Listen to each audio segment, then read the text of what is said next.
Bom, pessoal, vamos continuar o curso de mecânica geral, né? Hoje a gente vai entrar no tema de rotações, né? Na aula passada, a gente discutiu corpos rígidos, a gente discutiu o cálculo do centro de massa nesses sistemas, principalmente em sistemas com uma distribuição contínua de massas, né? E a gente terminou falando sobre o problema do giroscópio. A gente usou o problema do giroscópio como um exemplo aí de movimento de corpos rígidos. E quando a gente falou do giroscópio, né, a gente teve um resultado que era o corpo girando, né, rodando em torno de um eixo, né. Então, a gente vai pegar, a gente mostrou isso até como último exemplo, porque a gente vai pegar um gancho nisso para começar agora a falar de rotações, tá?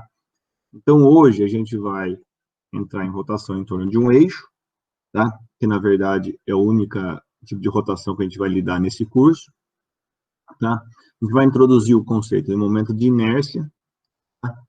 E a gente vai ver alguns teoremas, né? O teorema do eixo paralelo e o teorema do eixo perpendicular,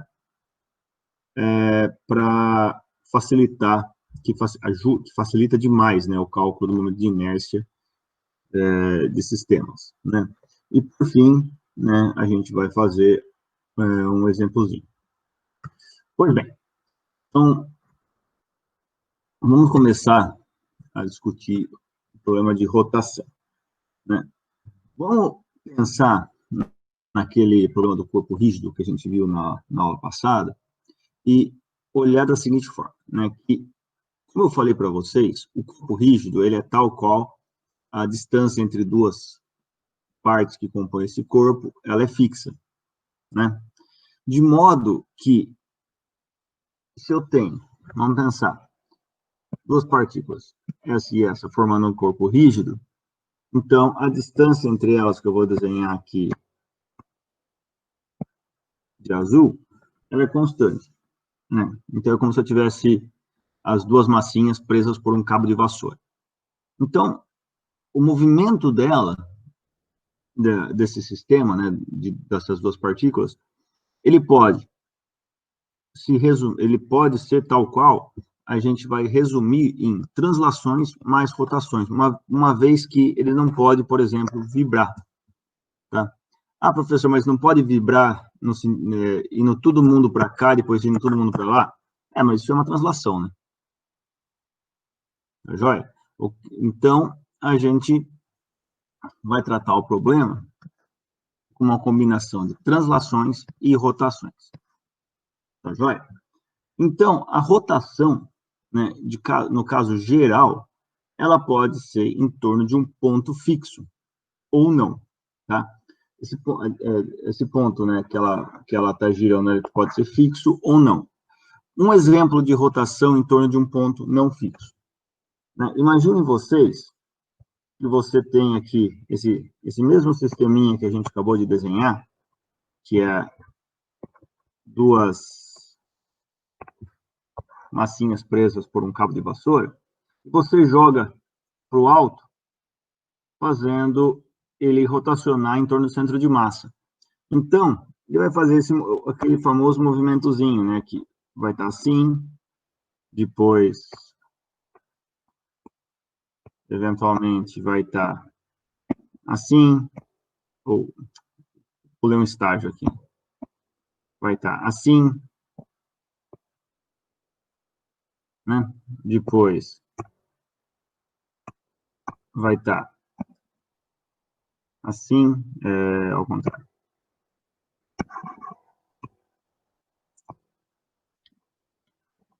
Depois vai estar assim, e assim por diante, né? Perceba que ela está rodando em torno do centro de massa, o desenho aqui não está grandes coisas, né? Eu não sou um excelente artista, mas se você olha, se eu tivesse conseguido desenhar de uma forma um pouco mais limpa, deixa eu tentar fazer aqui de uma forma um pouquinho mais organizada,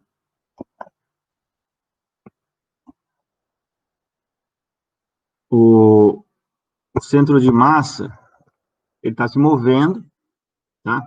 O desenho aqui de cima ficou fora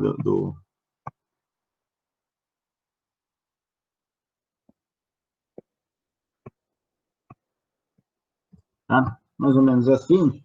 Então, ele está girando em torno do centro de massa. Perceba que o centro de massa, ele está se movendo também, né? Então, você jogou esse bastão com duas massas na ponta, ele está girando e o centro de massa também está se movendo, percebe?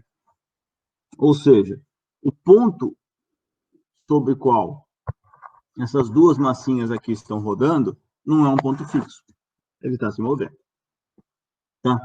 Então, de forma geral, pessoal, de forma geral, a gente pode tratar o caso de movimento de corpos rígidos como com translações mais rotações. Nesse curso, por questão de simplicidade, a gente vai tratar rotações em torno de um eixo, tá? A gente não vai lidar com rotações em torno de um ponto, tá? Vai tratar como rotações apenas em torno de um eixo. Tá? Então, vamos supor que o movimento se dá em torno do eixo Z, tá? Só por questão de nomenclatura, né? E vamos ver o que acontece com a késima partícula que compõe esse sistema. Então, vamos lá. Desenhando aqui o sistema, né? O X, Y e o Z. O Z é, obviamente, a vertical, aqui é o X e aqui é o Y, tá?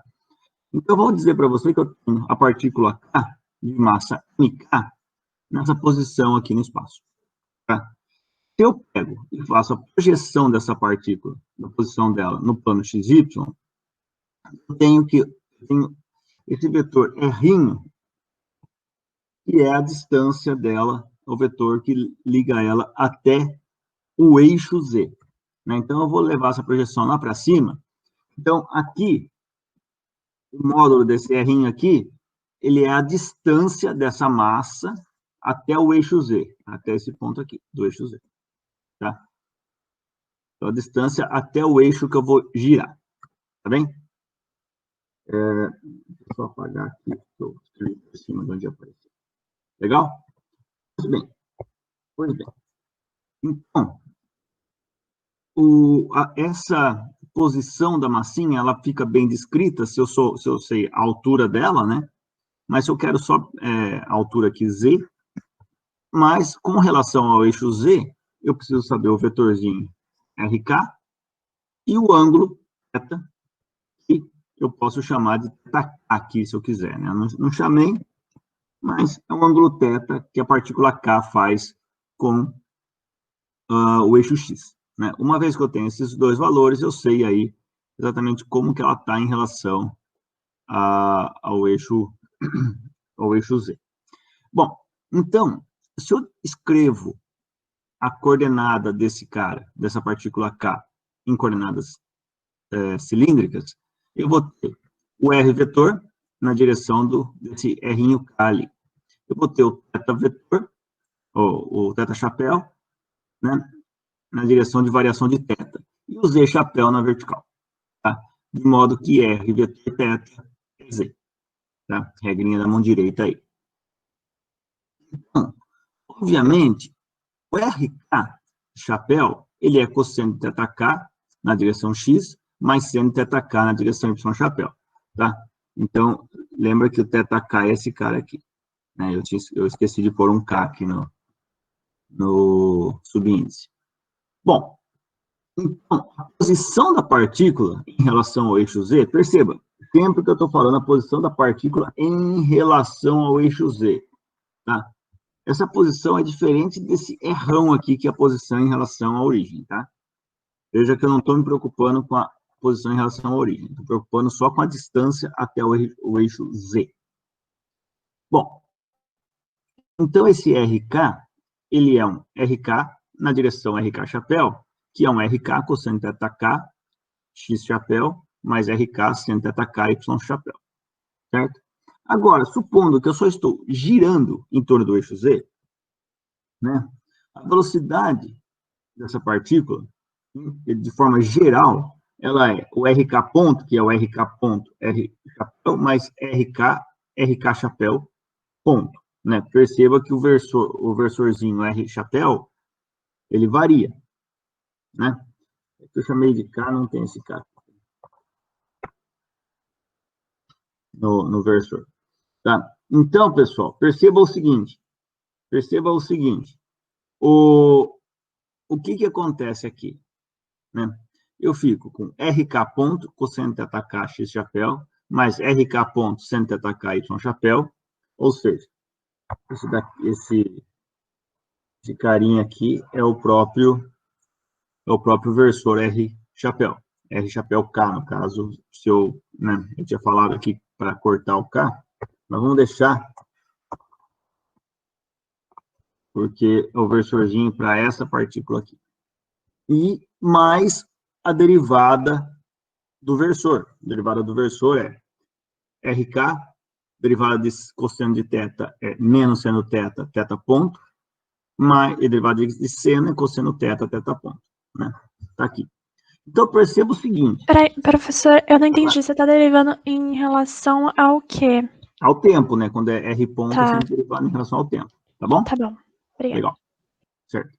Então, pessoal, perceba o seguinte. Se eu estou no movimento de giro, se eu estou girando em torno de Z, se eu estou girando em torno de Z, eu tenho que o R, o módulo do RK, é constante.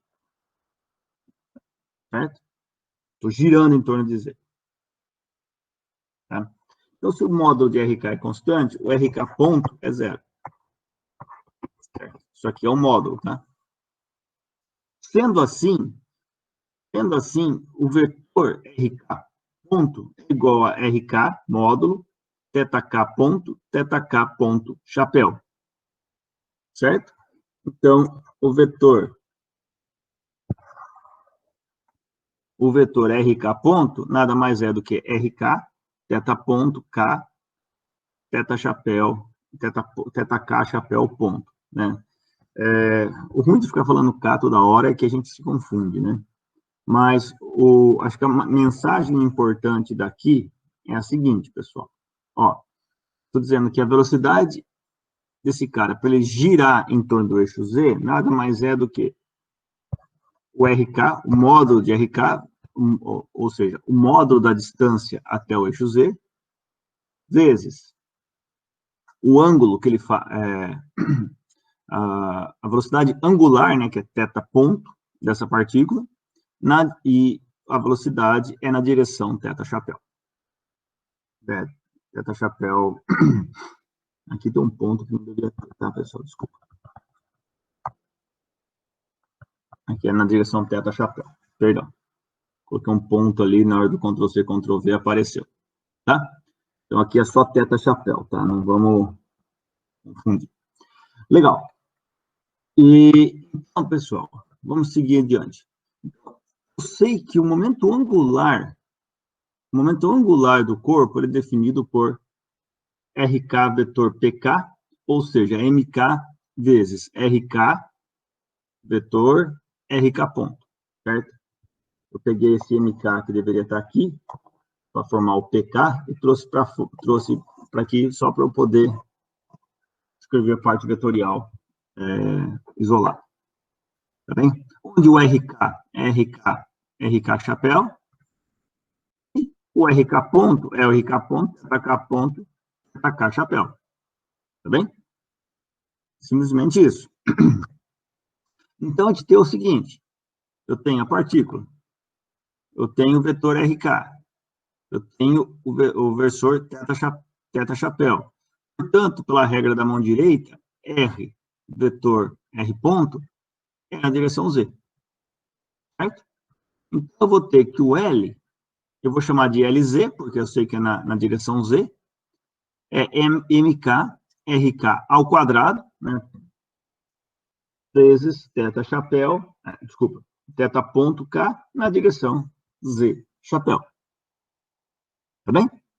Então, se eu faço produto vetorial desse cara, vetor esse, eu tenho um módulo desse vezes o módulo desse, RK ao quadrado, o módulo desse, θk ponto, e RK chapéu vetor θk chapéu, nada mais é do que Z chapéu. Eu tenho o MK que eu multiplico aqui também. Então, percebam que o momento angular desta partícula em relação ao eixo Z, nada mais é do que a massa dela, vezes a distância até o eixo. Perceba que esse eixo, eu vou falar isso umas 1000 vezes. Perceba que esse RK é a distância da partícula até o eixo Z, tá? Então, é a distância até o eixo Z ao quadrado, θk ponto, vezes na direção Z chapéu. Tá bem? Bom, agora, o momento angular total do sistema de partículas. Tá? Se eu tenho um corpo rígido. Vamos lá. Se eu tenho um corpo rígido, obviamente, o LZ aliás, não precisa nem ser corpo rígido, né? Um sistema de partículas, em geral, o LZ é igual à soma em K do LZK. Certo? Então, se eu tenho 20 partículas, eu vou somar o momento angular das 20 partículas. Tá?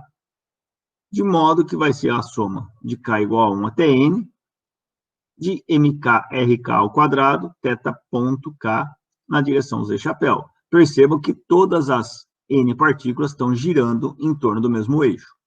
Tá? Agora, vamos pensar que eu estou falando de um corpo rígido. Então, vamos lá. Vamos desenhar o XYZ de novo. Tá? Então, tá aqui. X, Y, Z. Tá?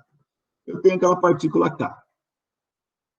Eu tenho aquela partícula K, eu vou fazer todo de novo.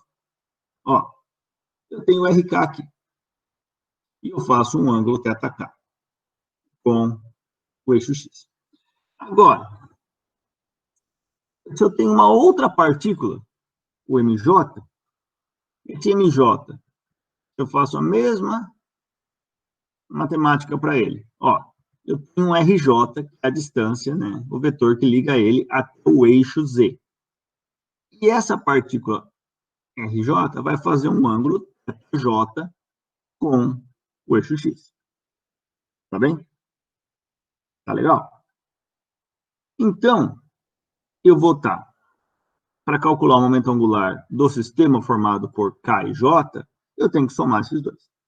Agora, tem um ponto importante, que é o quê? Se ele é um corpo rígido, eu tenho uma hastezinha rígida que liga os dois corpos. Tá? Os dois estão ligados por um cabinho de vassoura. De modo que o θK, vocês concordam que é um θJ mais um delta? Ou seja, aqui, ó, eu tenho um delta. E pouco importa quanto tempo passa, esse delta é constante, porque a barrinha é fixa. Tá?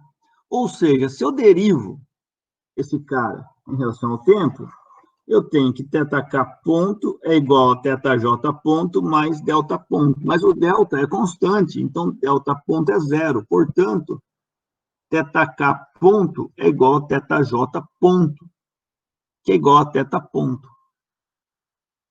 Certo? Ou seja, se o corpo é rígido e ele está girando em torno de um eixo, eu tenho que a velocidade angular de cada pedacinho é exatamente a mesma. Ou seja, eu posso escrever, então, o momento angular aqui da seguinte forma. Posso escrever soma de K igual a 1 até N de MK, RK ao quadrado, θ ponto na direção Z. Em outras palavras, eu posso tirar o θ ponto aqui fora do somatório, porque o θ ponto é o mesmo para todo mundo. Tá? Então, pessoal, olha que legal. O momento angular agora virou o quê? Virou uma constante que só depende do quê? Do sistema.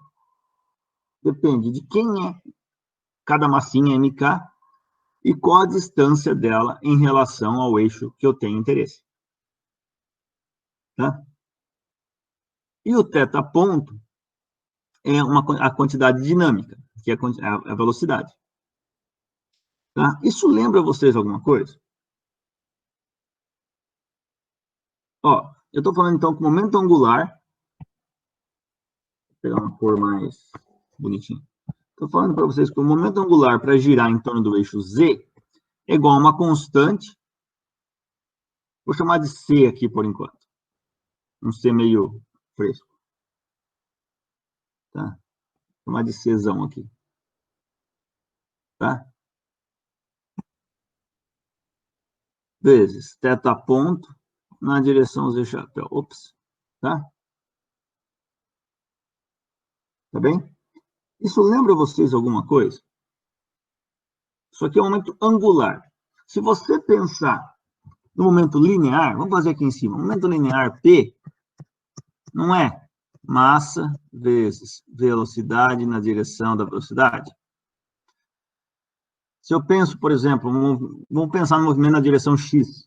Aqui seria um X chapéu, por exemplo. Ou um movimento na direção Z. Aqui seria o Z chapéu. Tá bem? Vocês conseguem perceber que eu tenho o quê? Eu tenho uma constante, que é a massa. Aqui eu tenho uma constante que eu chamei desse Czão aqui, que eu fiz com bastante frescura aqui, todo cheio de detalhes. E uma quantia dinâmica, que aqui eu coloquei a velocidade, aqui eu coloquei o θ ponto. Tá? Vocês conseguem perceber que eles são muito similares. Tá? Agora, quem que é a massa? No momento, qual que é o papel da massa no momento linear? Né? A massa, ela tem aquela ideia do quê? Que quanto maior a massa, mais difícil de mudar o momento linear. Né? Então, a gente já discutiu isso daí lá atrás, no começo desse curso, que a gente falou que a massa é uma medida da inércia do corpo. Então,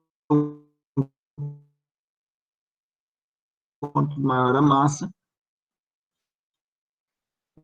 mais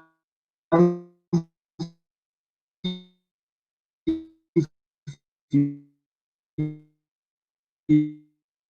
dele sair daquele edifício para rotações. Tá? Então, esse Czão, ele faz o papel da massa no movimento de rotação. Então, eu vou chamar esse termo ali, que eu tinha escrito com aquele C todo cheio dos detalhes lá, eu vou chamar ele de momento de inércia. Tá? Então, esse cara aqui, eu vou chamar de momento de inércia. Eu vou chamar o IZ, como a soma em K, de MKRK ao quadrado. Ou seja, ele me dá o quê? A ideia de quão difícil é mudar o momento angular do corpo. Tá? Ou seja, ele me dá, ele faz o papel da massa no movimento de rotação. Tá? Tá joia? Então, ele é uma medida da inércia do movimento de rotação. A gente não inventa história e chama de momento de inércia. E perceba que o momento de inércia depende apenas da massa e de como ela é distribuída em relação ao eixo que eu tenho interesse. Tá? Então, pessoal,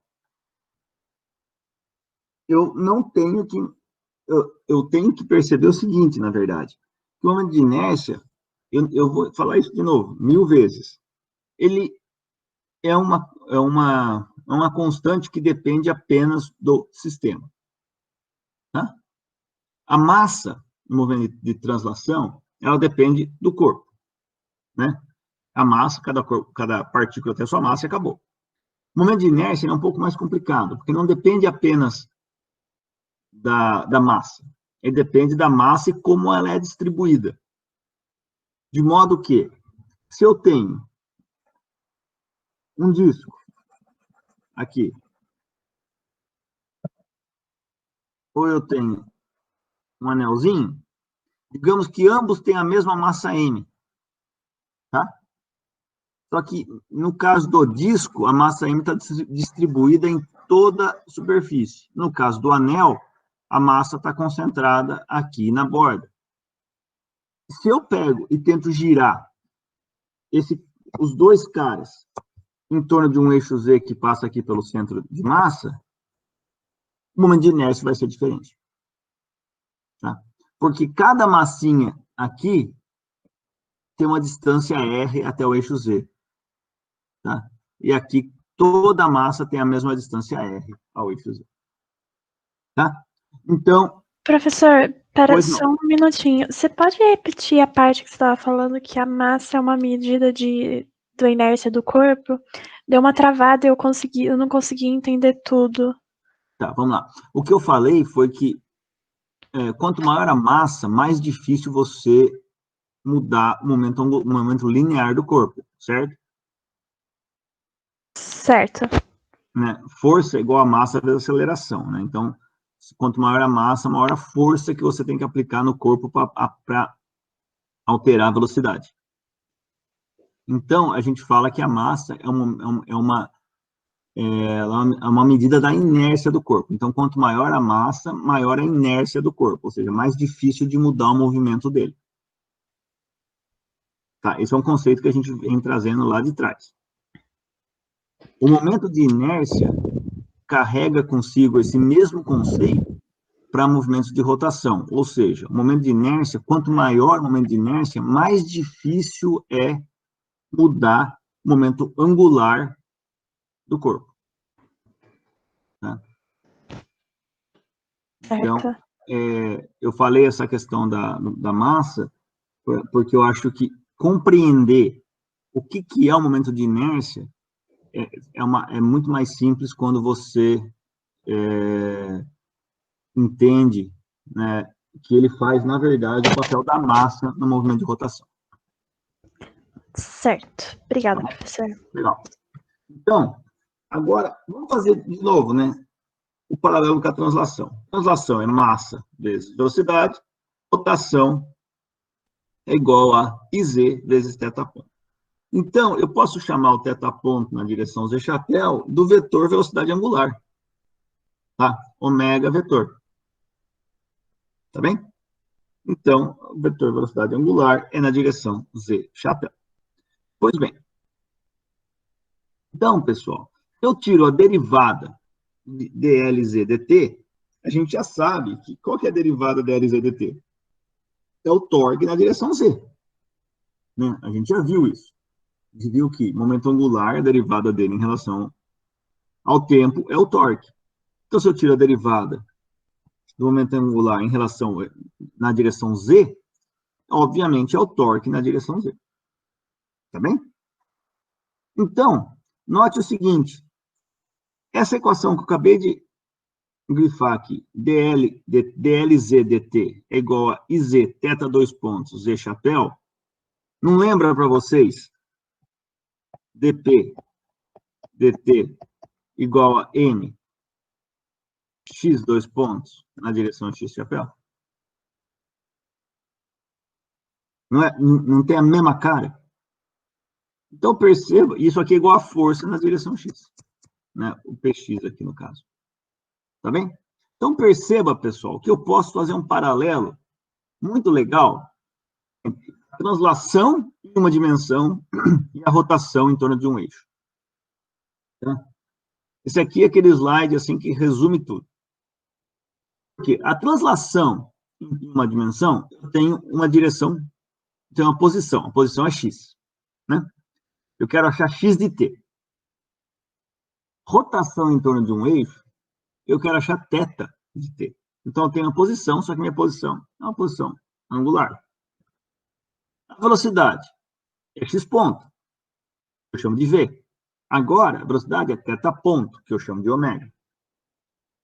A aceleração, x dois pontos, é v ponto, que é igual a A. A aceleração angular é θ dois pontos, que é igual a ômega ponto, que é igual a alfa. A força é aquilo que altera o meu movimento. Agora, quem altera o meu movimento é o torque. Então, se eu não aplicar torque, eu vou ficar girando com velocidade angular constante. A massa é M. Agora, a massa é a medida da inércia do sistema. Era M na translação. Agora é momento de inércia, IZ. O momento linear é mv. O momento angular é IZ ômega. Perceba? O momento linear é a inércia do corpo vezes a sua velocidade. O momento angular é a inércia do corpo vezes a sua velocidade. Segunda lei de Newton. F igual a dp dt, torque igual a dl dt. Perceba que eu não estou usando vetor aqui, porque nos dois casos é uma dimensão só, né? Aqui é tudo na direção x, aqui é tudo na direção z. Tá? Legal. E a energia cinética, no caso da translação, é meio de mv², no caso da rotação, é meio de iz ômega ao quadrado. Ou seja, metade da inércia vezes a velocidade ao quadrado. Tá bem, pessoal? Percebam a simetria do problema? Ou seja,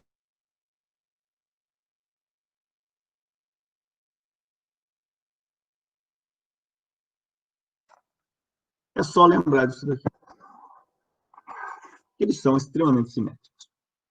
Tá joia? Tá joia, pessoal? Vamos olhar, então, um pouquinho mais detalhes do momento angular. Desculpa, momento de inércia.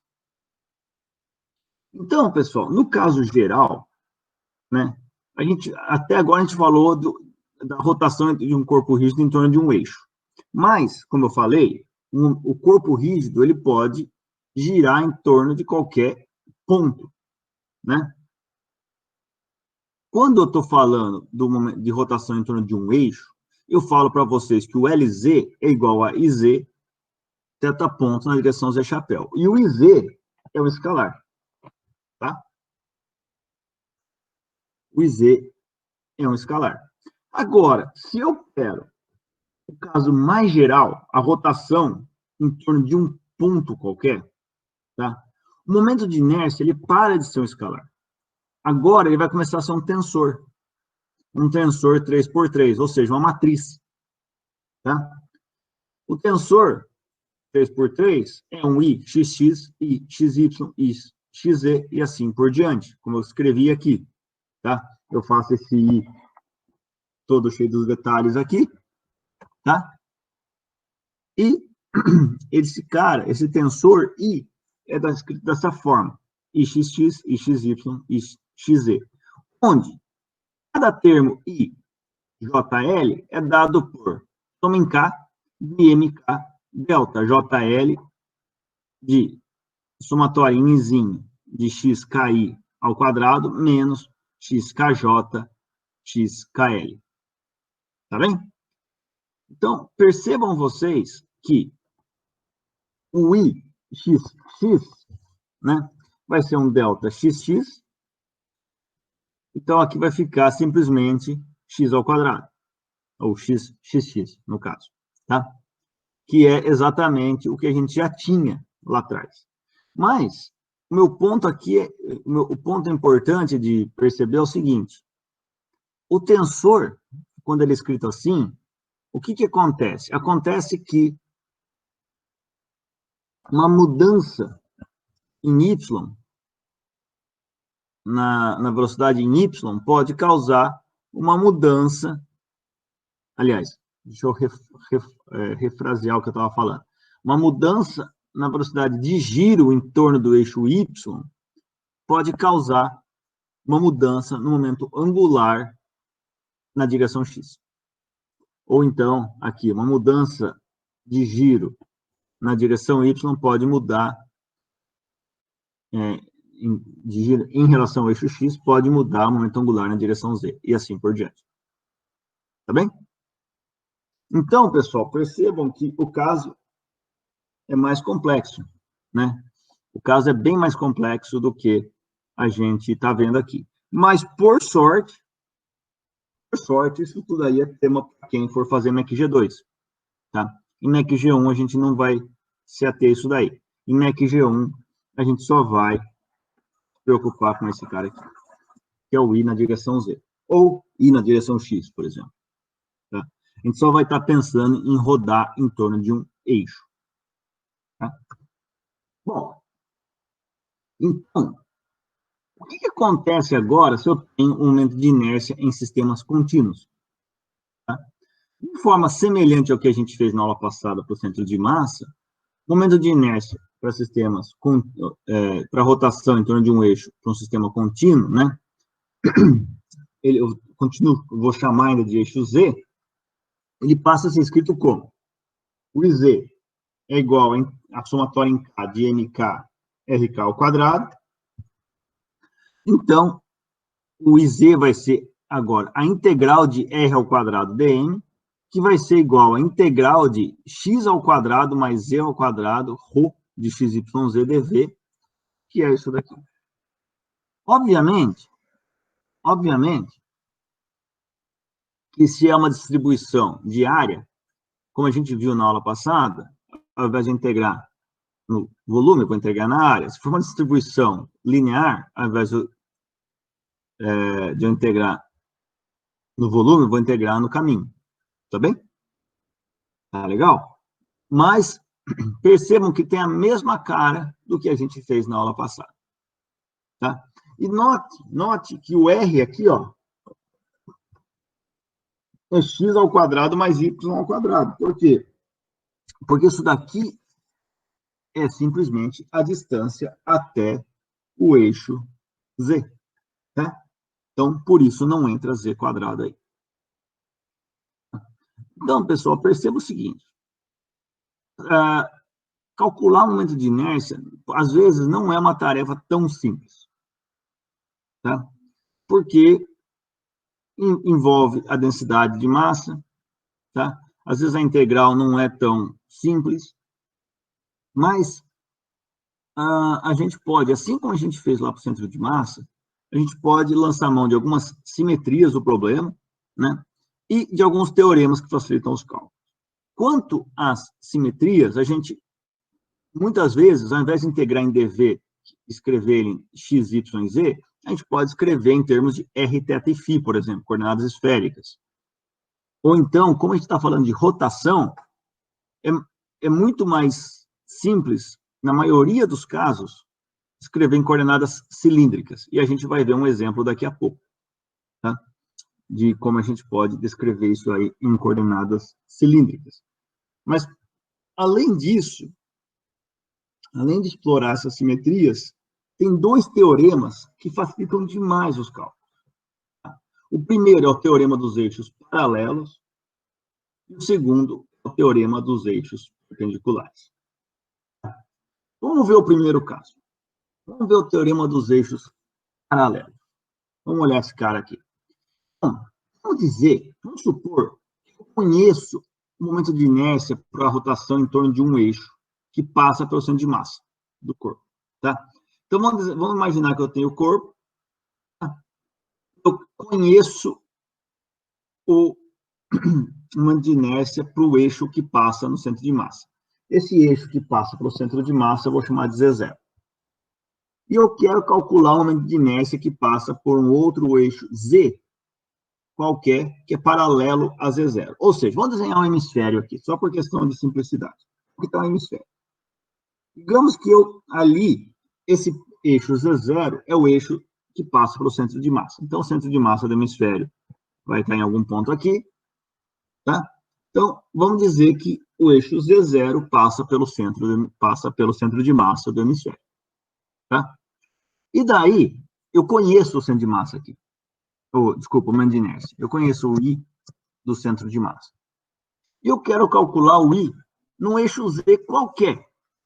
Tá? Não precisa ser na superfície, como eu desenhei aqui, mas é um eixo Z qualquer. Ele só tem que ser um eixo Z, ou seja, tem que ser paralelo ao Z0. Né? Como que eu calculo isso daí? Né? Como que eu calculo o momento de inércia desse cara? Perceba que o Z0, a gente vai calcular o Z0 daqui a pouco, perceba que o Z0 não é tão difícil de calcular por causa da simetria do problema. Né? O problema, ele tem uma simetria, né? Porque o eixo aqui, para o eixo Z0, toda a massa que está aqui tem uma outra massa aqui idêntica. Né? Então, eu posso ver que tem a simetria aqui, né, cilíndrica, certo? Em torno do eixo Z. Desculpa, Z0. Ou seja, eu posso explorar isso daí na hora de calcular. Torna a vida muito mais fácil. Né? Agora, em torno do eixo Z, que está passando ali na superfície, isso não é tão verdade. tá? Mas eu posso usar o que eu chamo de teorema dos eixos paralelos, tá? Teorema dos eixos paralelos. O que o teorema dos eixos paralelos nos diz? Nos diz que o IZ vai ser igual ao IZ0, ou seja, o I, para rodar em torno desse eixo Z, vai ser igual ao I, para rodar em torno desse IZ0, mais a massa M total do corpo, vezes D ao quadrado, onde D é a distância entre os dois eixos paralelos. Ou seja, D é isso daqui. Tá? Como os eixos são paralelos, obviamente, D é uma constante. Tá? Então, pessoal, percebam. O teorema dos eixos paralelos é super poderoso.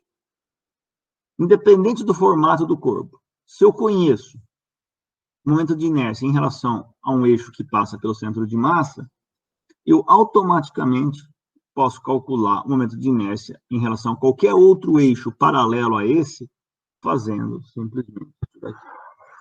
Tá? Bom, falar assim é fácil. Quero ver provar. Vamos provar. Né? Vamos provar. Provar isso daí, vamos fazer o seguinte. Vamos falar que o momento de inércia em torno do eixo Z qualquer é dado por uma integral no volume de ρ x ao quadrado mais y ao quadrado dv. Certo? Isso a gente sabe. A gente sabe. Agora, se eu chamar xão, yzão, a distância de Z em relação ao eixo Z0 do centro de massa, tá? Então, eu vou falar aqui, ó. Deixa eu desenhar em vermelho. Vou dizer o seguinte. Aqui é o eixo Y, aqui é o eixo X e aqui é o eixo Z. Tá? Então, eu vou falar que eu tenho uma distância aqui, ó. Ops, desenhei errado. Eu tenho uma distância xão e yzão de Z até Z0. Então, eu vou falar para você, o que eu estou dizendo aqui? Estou falando que D é igual a raiz quadrada de xão mais yzão ao quadrado. Tá bom? Estou falando isso. Então, D esse cara aqui. Tá joia? Então, eu estou dizendo isso. Então, vamos falar que xão e yzão, tá? É a distância na direção x e na direção y do eixo Z em relação ao eixo Z0, do centro de massa. Sendo assim, eu posso escrever x como xão mais x', yzinho como yzão mais yzinho, y'. Onde? O que é o y'? Ou o x'? Vamos pensar, acho que para deixar para ficar um pouquinho mais fácil para eu desenhar aqui, vamos pensar que o eixo esteja na direção x, na direção y, tá? Vamos fazer assim, ó. X, y, z. Só para não ter que abusar demais dos meus dotes artísticos, tá?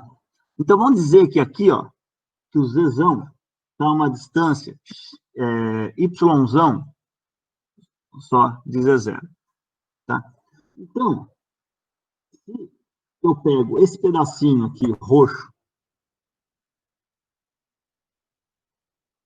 do hemisfério, esse pedacinho roxo do hemisfério, ele está a uma distância y do Zzinho, do eixo Z, tá?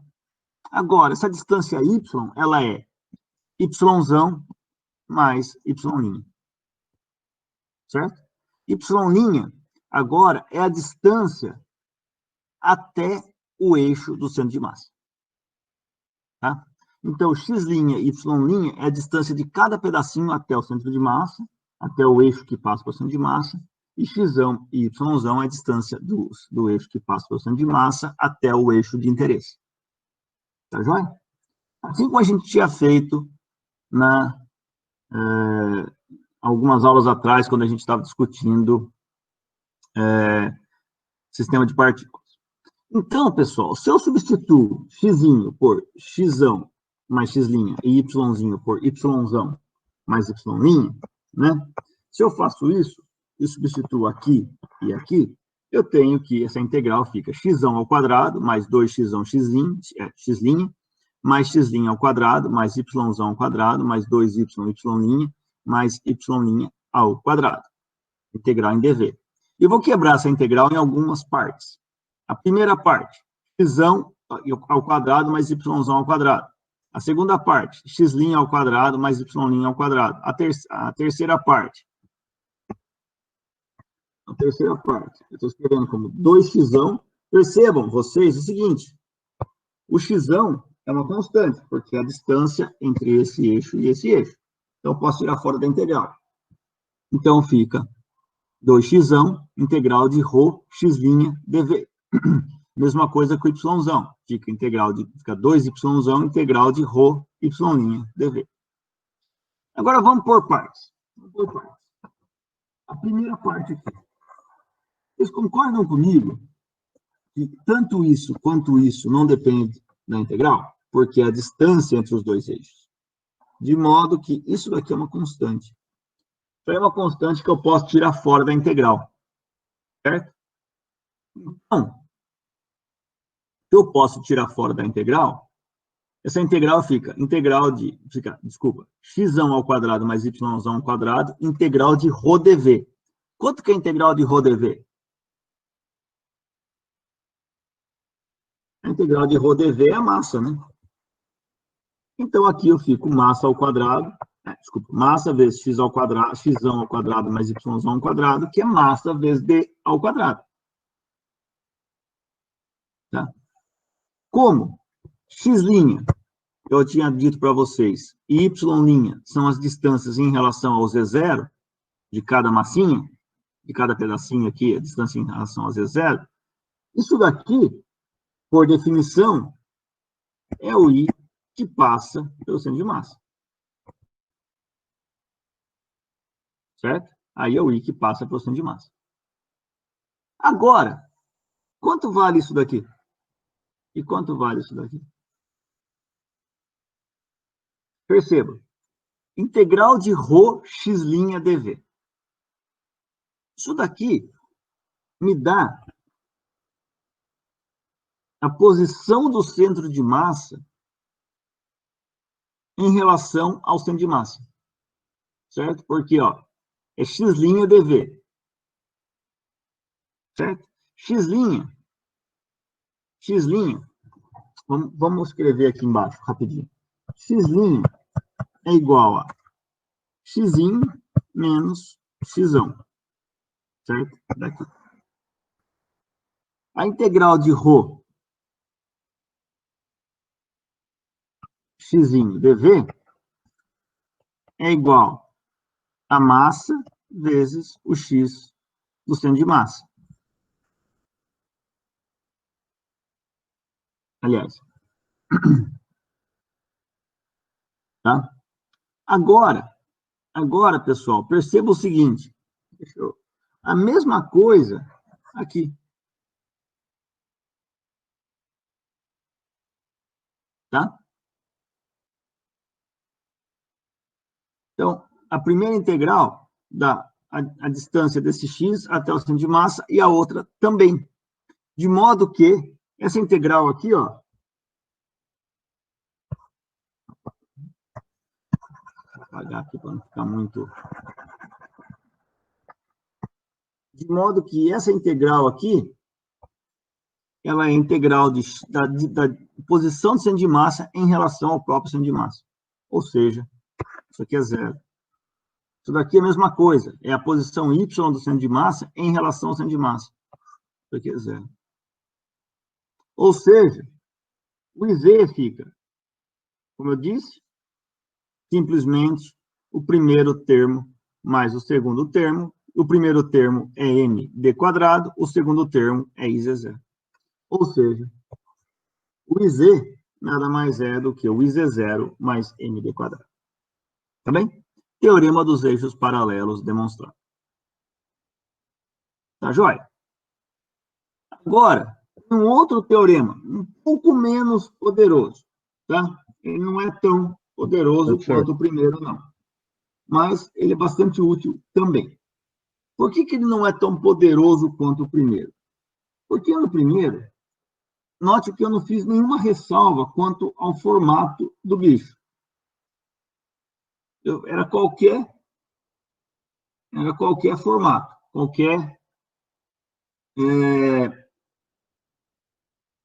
qualquer tipo de distribuição de massas. Agora, eu tenho uma distribuição de massas que precisa ser plana. Eu discuti o tema dos eixos perpendiculares. Então, eu preciso que a distribuição de massa seja plana, seja tipo um disco. Não posso, por exemplo, ter um hemisfério. Tem que ser um disco, uma chapa quadrada. Então, tem que ser uma lâmina, tem que ser plana. Então, se eu tenho uma lâmina plana, a soma dos momentos de inércia em relação a dois eixos perpendiculares que pertencem ao plano da lâmpada, tá? Ele é igual ao momento de inércia ao eixo perpendicular ao plano da lâmpada, da lâmina, e que passa pela intersecção dos outros dois eixos. Ou seja, traduzindo para bom português, eu tenho que o IZ é igual a x mais IY.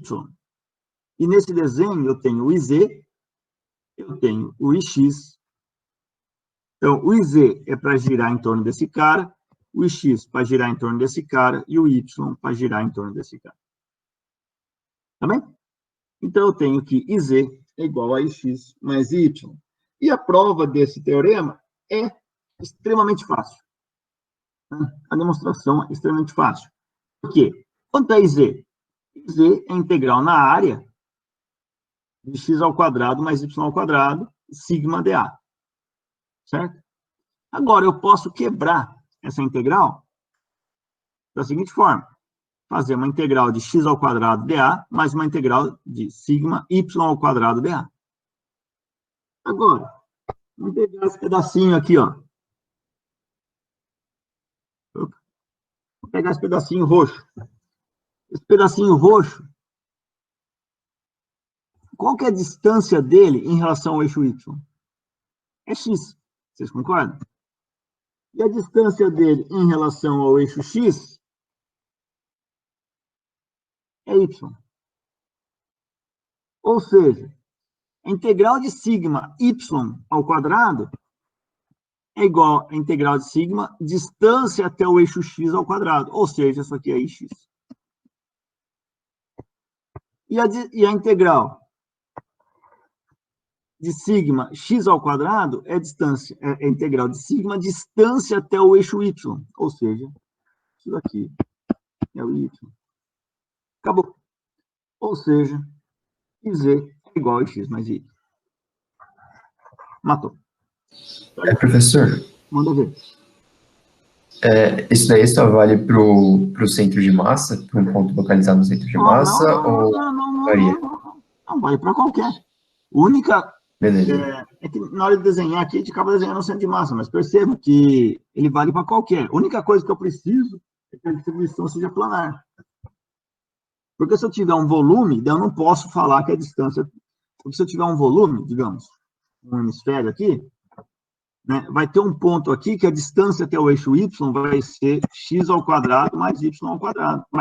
Mais z ao quadrado. Tá? Eu só posso dizer que a distância ao quadrado até o eixo x, até o eixo y, é só x ao quadrado, porque eu tenho um plano. Tá? Eu estou tratando de uma lâmina planar. Oi? Entendi. E, tá desculpa, da mesma forma pode ter buracos, né, na lâmina. Não precisa ser totalmente preenchida. Sim. A única coisa é que ela tem que ser planar. Só isso. Beleza, olá, obrigado, professor. Sim. Só para completar um pouco a sua... Eu já abro para outra pergunta. Só para completar um pouco, perceba que tudo isso que você perguntou, eu acho que foi o Arthur, né? Tudo isso que você perguntou, morre aqui dentro do sigma, né? Porque, veja, que em nenhum momento eu falei quem que é o sigma. Se o sigma, por exemplo, se você tiver furos, o sigma vai ter furos. Certo? Perceba que em nenhum momento eu falei quem é o sigma. Tá? Em nenhum momento eu falei que a distribuição tem que ser simétrica, né? Porque o sigma, ele pode, esse sigma de xy, ele pode ser zero para x negativo, por exemplo, e ser algum valor para x positivo. Então, quer dizer, se eu falo isso, eu estou dizendo que o meu corpo só daqui para cá. Ou, perdão, eu falei em x em y. Se eu falo, por exemplo, que meu sigma ele é zero para x negativo, eu estou dizendo que eu só tenho corpo daqui para cá. Então, daí já não é mais o centro de massa, tá vendo? Então, veja, o sigma já mata tudo isso. Quem que tinha me perguntado alguma outra coisa? Sou eu, professor. Manda ver. Mas por que esse teorema não valeria, por exemplo, para uma distribuição cilíndrica? Bom, eu já sei a sua pergunta, e o simples motivo é esse, ó. Eu tenho um cilindro aqui, tá? Tem um cilindro aqui. Se eu vou pegar aqui para você esse pedacinho do cilindro aqui. Esse pedacinho do cilindro. Esse pedacinho do cilindro, a distância dele até o eixo Z ainda é x² mais y², concorda? Sim. Agora, a distância dele até o eixo X é y² mais z². Percebe? Perfeito. Porque tem essa altura aqui, ó. A distância é isso daqui. Justo. Mas tem alguma forma de adaptação desse teorema para você pensar, por exemplo, que o cilindro ele é infinitos planos de espessura quase zero, assim? O que você pode fazer, a gente vai fazer já no exemplo em 2 minutos, você pode resolver para o disco e depois somar para formar o cilindro. A gente vai ver. Em 1 minutinho. Beleza. Obrigado. Tá bom? Então, pessoal, para saciar a vontade de vocês, vamos fazer um exemplo. Vamos fazer um exemplo de rotação e a gente não vai fugir muito do que a gente veio conversando nesses 2 teoremas. Vamos tratar do problema do hemisfério. Tá? Eu quero achar o momento de inércia do hemisfério homogêneo de massa M, raio R, em torno do eixo Z que passa pelo centro de massa. Então, hoje a gente vai fazer pelo centro de massa. Tá? Mas depois a gente começa a discutir em relação a outros eixos. Vamos lá. Então, hemisfério, o eixo Z que passa pelo centro de massa. Eu quero fazer de 2 formas. Eu quero resolver o problema de 2 formas. Eu quero resolver o problema considerando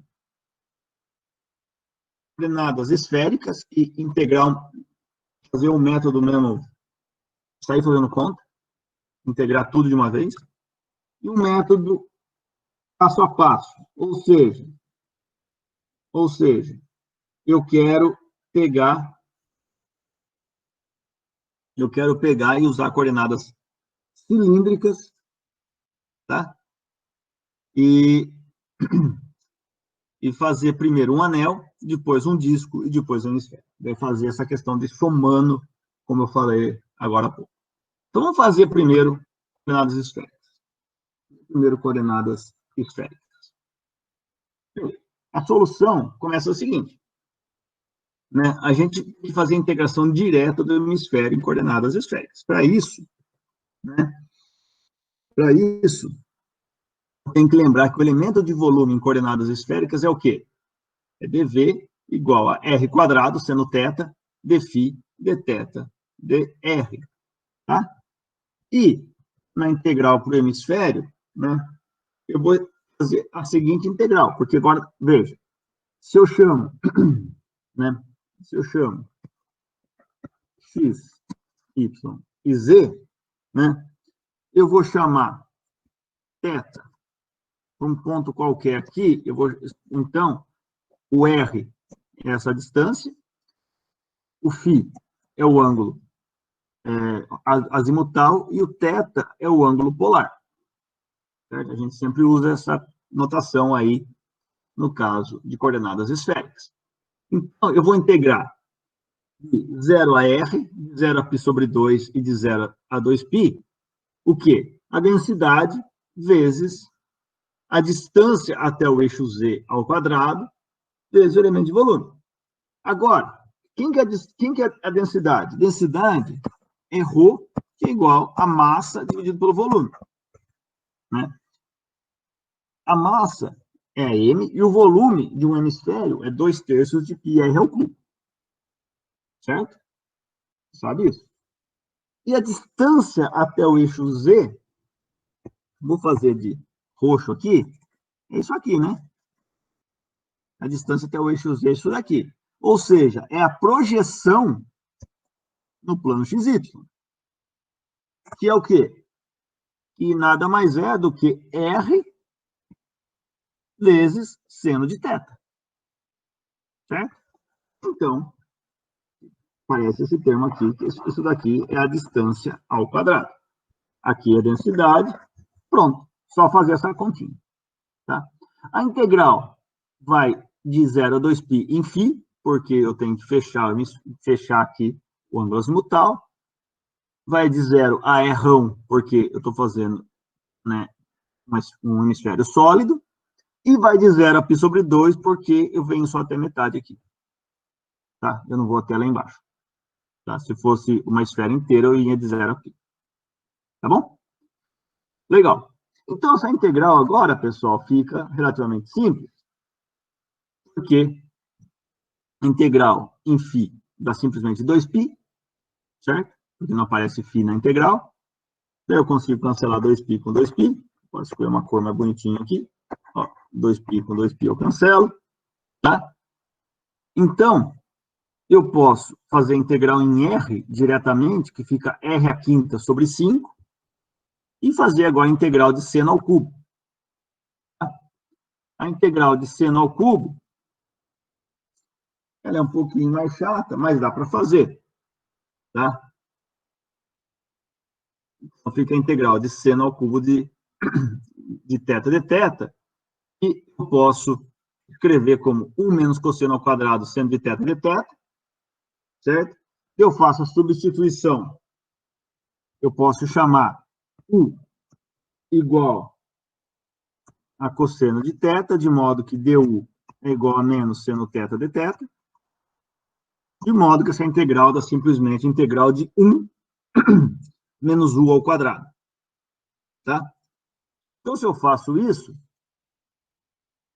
essa integral dá 3/5 de mr ao quadrado, integral de 1 até 0, de menos 1 menos U ao quadrado du, a integral dá simplesmente 3/5 de mr ao quadrado, U ao cubo sobre 3 menos U, dá igual, então, a 3/5 de mr ao quadrado vezes 2/3, portanto, o IZ é nada mais, nada menos que 2/5 de mr ao quadrado. Certo? Simples assim. Calculamos, então, o momento de inércia do hemisfério em relação ao eixo Z que passa em seu centro de massa. Tá bem? Vamos agora calcular de um jeito um pouquinho diferente. Eu acho que dá um pouco mais de trabalho, né, porque tem mais passos, mas ajuda a gente a ver a construção do problema. Vamos lá. Vamos considerar agora em coordenadas cilíndricas e vamos fazer por partes. Vamos primeiro fazer um anel, depois um disco e, por fim, o hemisfério. Né? Então, usando as coordenadas cilíndricas, o que eu vou fazer? Vou calcular primeiro para um anel. Né? O eixo Z está aqui. Vou falar que o anel tem uma massinha. Então, a massinha MA é a massa do anel e o raio do anel é R'. Tá? Então, para um pedacinho DMA, esse pedacinho aqui, ó, a distância dele até o eixo Z é R, certo? E o momento de inércia dele, desse pedacinho aqui, nada mais é do que R ao quadrado DMA, certo? A distância dele até o eixo Z vezes a sua massinha. Então, DMA nada mais é do que DMA DL é igual à densidade linear, que eu vou chamar de sigma. Tá? Onde a densidade linear nada mais é do que MA dividido por 2πr. Certo? Então, eu posso simplesmente falar que dMA é igual a MA sobre 2πr dl. Certo? Agora, quem que é o dl? Quem que é esse elementozinho aqui, ó? dl num anel? Nada mais é do que R.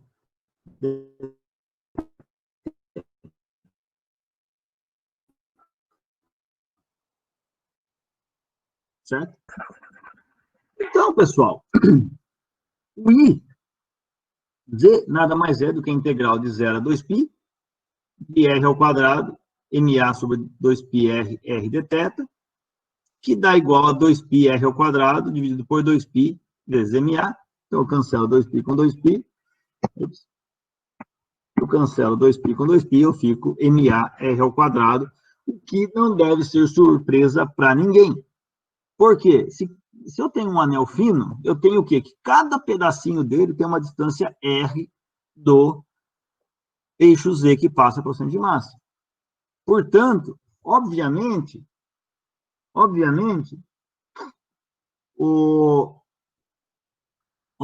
você vai ter o quê? Você vai ter que o momento de inércia total é a massa total do anel vezes o raio ao quadrado. Né? Porque cada pedacinho do anel está a uma distância que é o raio do eixo Z que passa no centro de massa.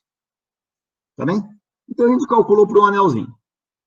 Agora, vamos pegar esse sistema e vamos colocar vários anéis de modo a fechar ele e formar um disco. Vamos fechar ele e formar um disco. O disco, vamos falar que o disco tem massa md e raio é rão. Tá?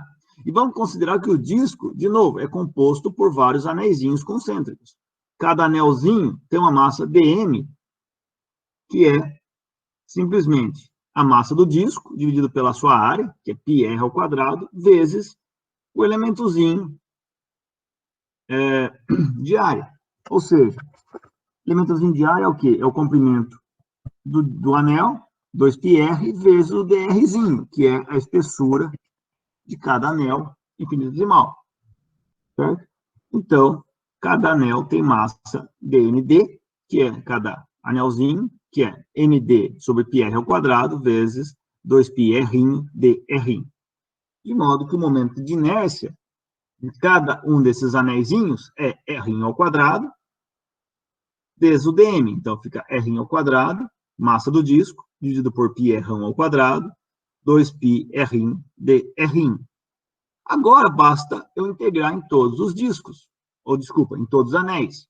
Ou seja, basta que eu integre o R de 0 a R. Então, fica simplesmente essa integral.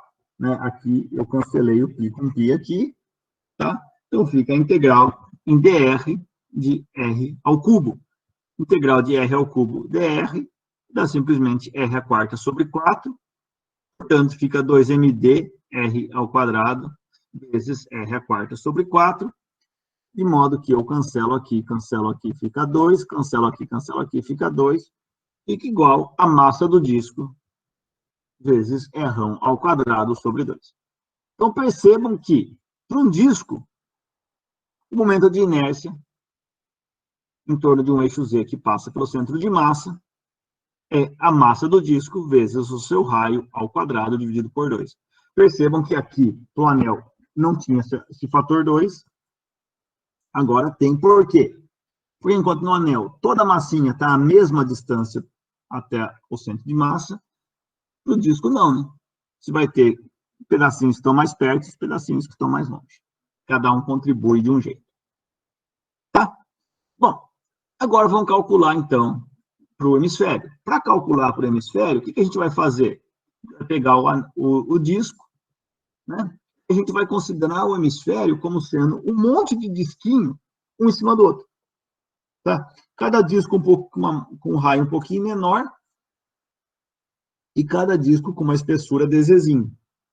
Então, a gente vai somando os discos de modo que a gente consegue, então, formar o hemisfério aqui. Certo? E cada disco tem uma espessurinha infinitesimal dZ. Então, se eu falo para você que cada disco tem uma massa dEmão, e raio R'inho e espessura dZ, tá? O disco de massa para esse disco, uma de inércia é R sobre 2 dm, certo? É igual ao que a gente acabou de calcular. É a massa do disco vezes o raio do disco ao quadrado sobre 2. Agora, o dm, o que é o dm? O dm do hemisfério, aliás, o dm, que é a massa do disco, nada mais é do que o ρ do hemisfério, que é o quê? A massa do hemisfério sobre 2 terços de πr ao cubo, né, que é a densidade do hemisfério, vezes o quê? Vezes a área do disco, que é πr ao quadrado, vezes a altura do disco, que é dz. Certo? Está aqui. Bom? Tá legal? Então, agora eu posso cancelar π com π, né?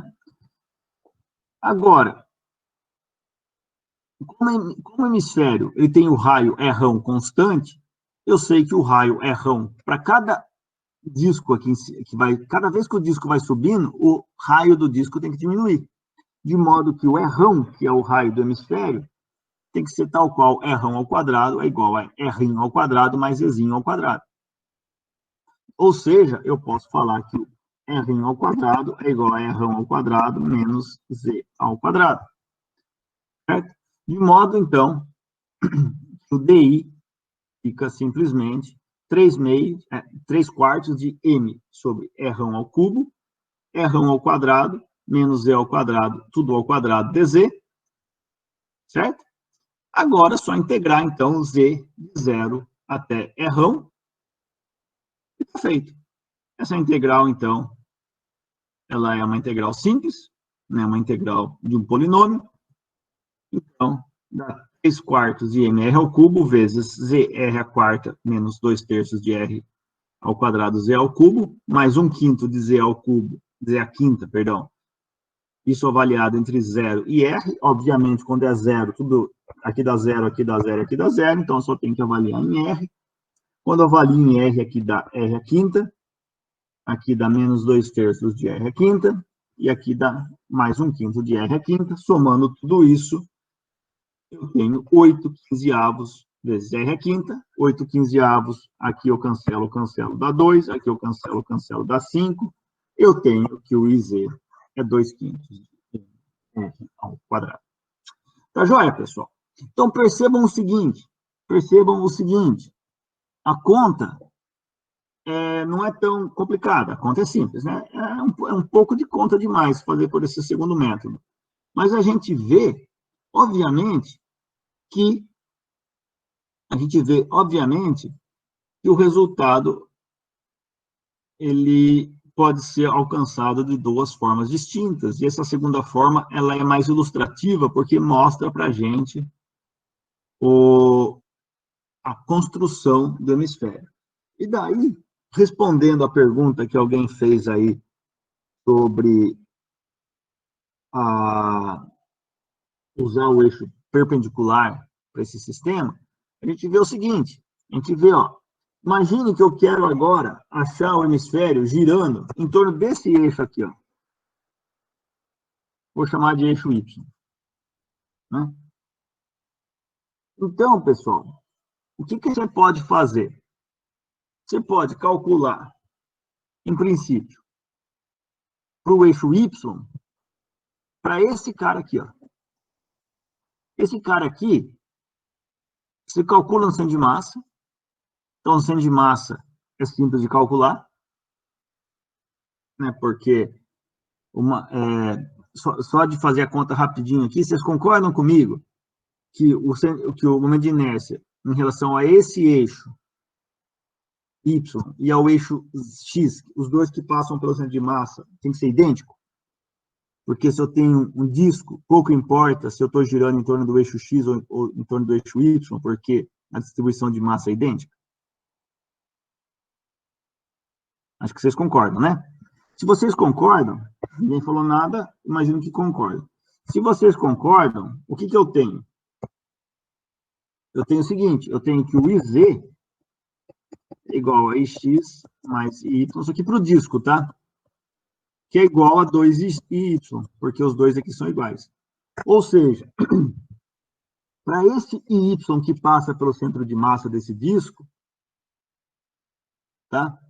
Eu tenho o quê? Eu tenho que o IY é IX dividido por 2, então vai ser a massa do disco, vezes o raio do disco ao quadrado, dividido por 4. Certo? A gente calculou agora há pouco que para o eixo Z seria a massa do disco, a raio do disco ao quadrado sobre 2. Tá bom? Legal. Professor, Pois não. Desculpa. Você pode repetir de novo porque eles são iguais, por favor? É só por questão de simetria, né? Porque se eu tenho um disco homogêneo, o que acontece? Se eu tenho o eixo X e o eixo Y, que fazem parte do plano do disco e se cruzam no centro de massa, que são perpendiculares entre si, obviamente, tanto faz eu girar em torno do eixo Y quanto eu girar em torno do eixo X, certo? Fisicamente, o problema é o mesmo, concorda? Sim, verdade. Obrigado. É questão da física. E você faz matematicamente também, você chega nisso.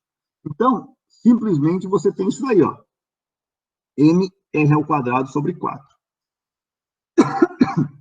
Agora, se você quer calcular nesse eixo Y que eu vou desenhar de azul escuro aqui, vou chamar de Y0, que é o primeiro Y aqui embaixo, eu posso usar os eixos paralelos e falar que nele, para esse disco, ele vai ser isso daqui. Nossa, eu tô meio sem espaço aqui, mas deixa eu apagar aqui embaixo para eu poder rabiscar um pouquinho. Então, o I do disco em relação a Y0 vai ser em relação ao centro de massa, que é o M do disco, R ao quadrado do disco sobre 4, mais massa do disco vezes Z ao quadrado, concorda? Que é a distância dele até aqui embaixo. Certo? Agora, se você quer calcular para o hemisfério, basta integrar esse cara, da mesma forma que a gente fez aqui. Aliás, da mesma forma que a gente fez aqui. Só que agora você tem que lembrar, só que você tem Z aqui, e aqui você tem que achar o Z também. É isso. Coisa que não é tão impossível. É simples. Então, você pode realmente usar o teorema dos eixos perpendiculares para começar a desenvolver o problema para resolver para um corpo em 3D, né, que não seja um corpo planar. Mas o teorema em si só vale para corpos planares. Tá bom? Bom. Beleza, professor, respondido.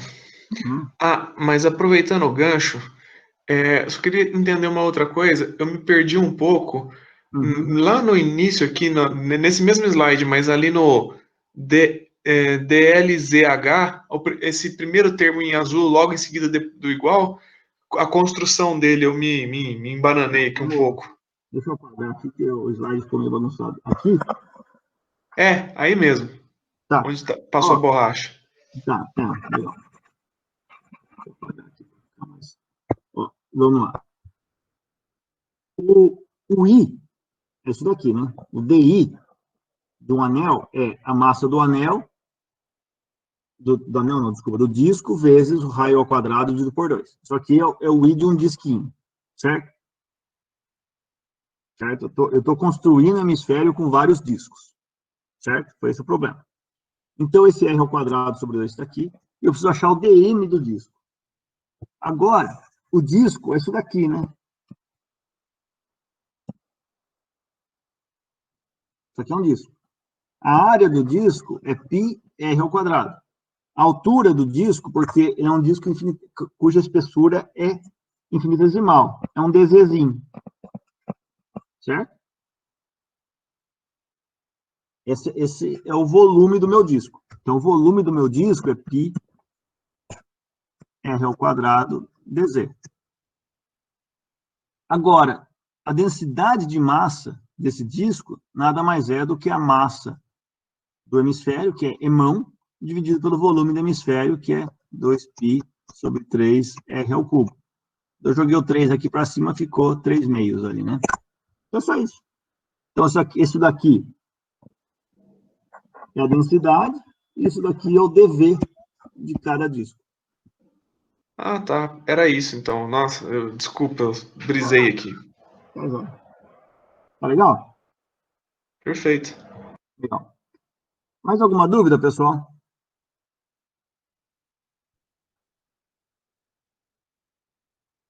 Se a gente não tem mais dúvida, então eu vou fechar a aula de hoje com isso daqui, né? Então, a gente, né, na aula de hoje, a gente introduziu o conceito de momento de inércia, né? A gente viu como calcula, quais são os teoremas importantes para o momento de inércia, certo? E a gente calculou, né, o momento de inércia de um hemisfério em torno de um eixo Z. Agora eu deixo para vocês, como lição de casa, calcular o momento de inércia em relação a esse eixo Z aqui, ó, que passa na superfície do hemisfério. Tá? E ver quanto é que dá. Né? Obviamente, é muito simples de fazer isso, usando o teorema dos eixos paralelos. Tá? Então,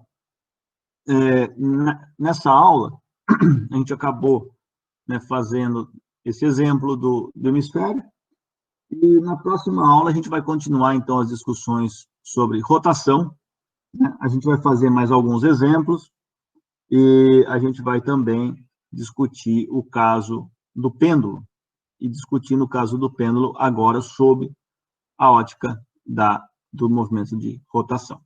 Tá? Então, a gente vai tratar o pêndulo agora como um corpo que está rodando em torno do seu ponto de fixação. Tá joia, pessoal? Então, aula